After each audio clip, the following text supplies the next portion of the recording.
Agent Macbeth, you have a priority message from Langley in the radio room. Thank you, Lieutenant. Access authorized.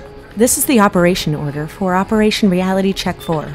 Operation Reality Check 4, August 10th, 2013.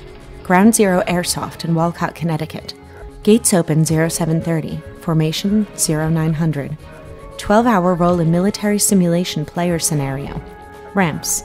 Cost will be $45. Show setting and terrain. Operation Reality Check takes place in Roctavia, a small nation on the west coast of Africa.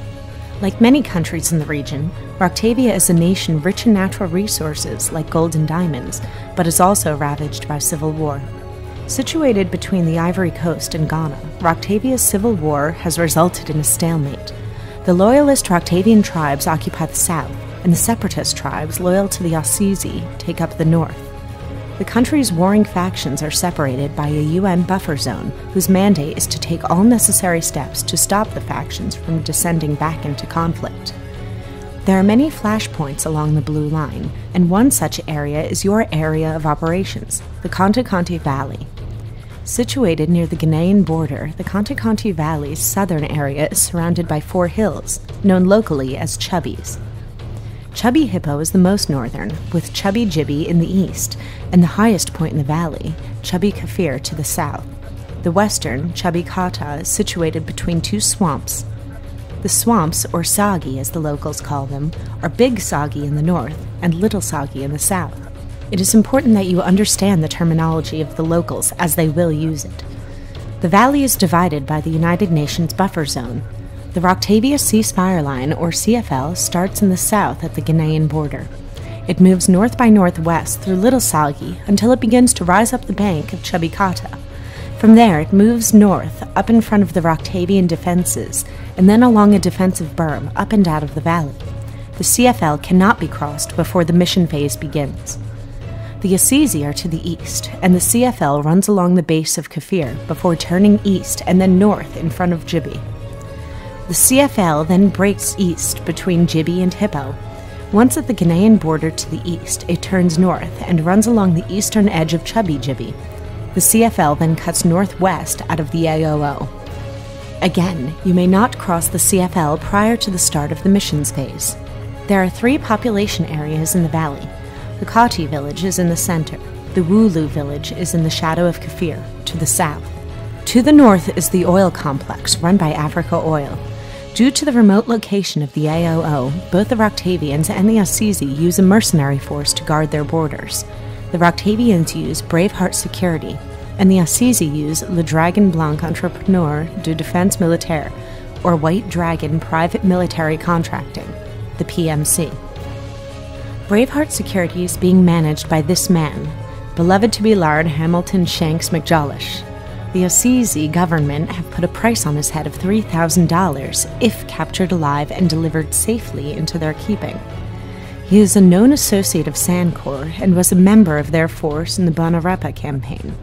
The fact that the RDF, Roctavia Defense Force, has been replaced by a private military security firm usually means they are about to undertake a course of action that they can deny if it goes wrong. The use of Braveheart Security has become a commonplace since Sheikh Yebouti's disastrous leadership of the Zulu-Vinquat campaign. Braveheart Security have been contracted to wear a set of pattern uniforms and are therefore recognizable. Their uniforms are usually tan-based, but include multicam. Ally, which is a mixture of tan pants and green top, and all digital-based tan uniforms. However, all digital desert uniforms must wear darker plate carriers or other tactical gear. Since the Zulu-Vinquat campaign, all of the Assisi armor has been a mercenary force. Although under the control of her military contractors, Ariel Biatch is always present where there is trouble. The French say that if there were no bad women, there would be no bad men. Ariel Biatch makes sure that she makes this a reality, and makes a great show of her murderous ways. She is currently wanted by every major law enforcement agency in the world. The last person who went to arrest her was sent back in a box saying, "We did not know if you liked links or patties, so we sent both." The PMC are recognizable because they are contracted to wear green uniforms. They wear woodland pants, Marpat, and other digital green ACU uniforms.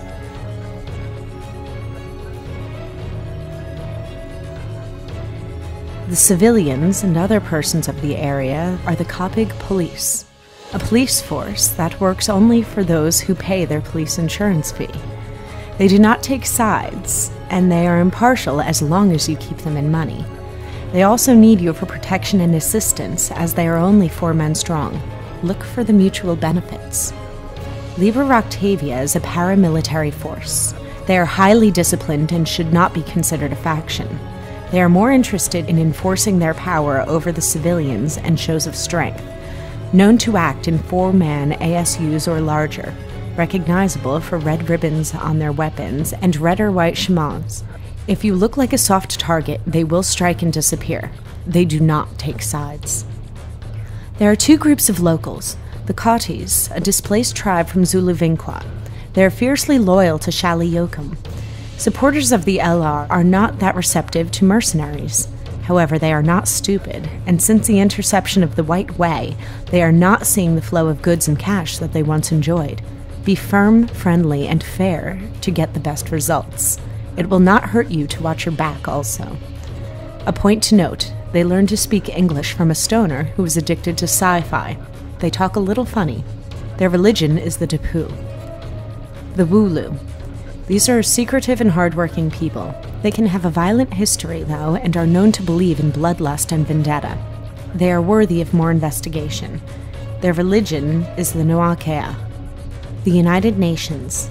They have a mandate to follow that prevents them from attacking, and they cannot interfere in war or hostilities. They are here to protect human rights, patrol and observe, and make sure everyone follows the rules. They can defend property and person. In Zulu-Vinquat, they did attempt a rescue of 2 people who were taken hostage. They were successful, but when the RDF turned on them, it was a massacre.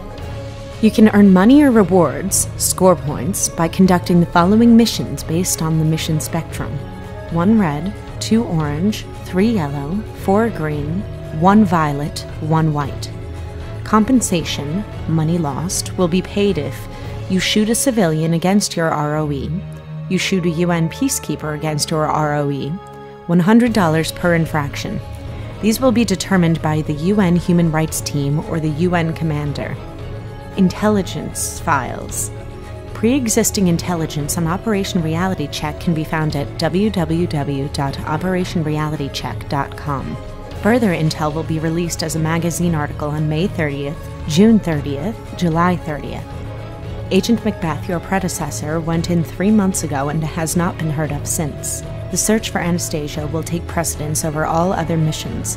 It is more important than Yokum, Biach, and McJolish combined. This concludes the OPROD for Operation Reality Check.